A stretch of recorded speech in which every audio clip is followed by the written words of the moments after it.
1,000 years before the Romans perfected crucifixion, a Jewish king wrote a song. What's chilling is how it seems to describe that exact execution method in shocking detail. This is the story of Psalm 22, an ancient poem that feels like it foretold one of history's most pivotal moments. Around 1000 BC, King David of Israel wrote a song from a moment of deep personal suffering.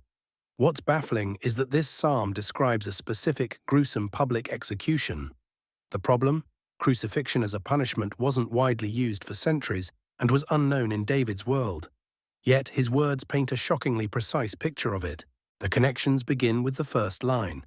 As Jesus died on the cross, he cried out, my God, why have you forsaken me?" The exact opening of David's 1,000-year-old psalm. David also wrote of his mockers, all who see me mock me, they wag their heads, he trusts in the Lord, let him deliver him. The Gospels record crowds taunting Jesus with nearly identical words. The psalm even details the physical agony. All my bones are out of joint, my tongue sticks to my jaws, which perfectly describes how crucifixion dislocates joints and causes severe dehydration. It gets even more specific. Psalm 22:16 has sparked debate for centuries. The standard medieval Hebrew text reads, like a lion, they are at my hands and my feet. But much older texts, like the Greek Septuagint and some Dead Sea Scrolls, use a word that translates to pierced or dug, a chilling reference to nailed hands and feet.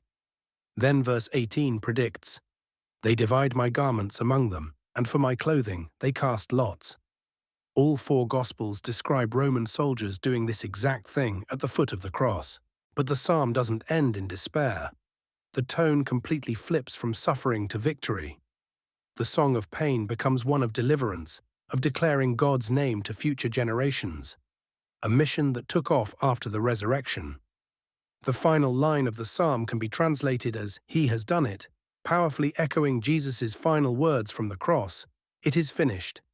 It's as if David's poem was completed 1,000 years later, a cry of abandonment, specific taunts, pierced hands and feet, soldiers gambling for clothes, and a shift from death to victory.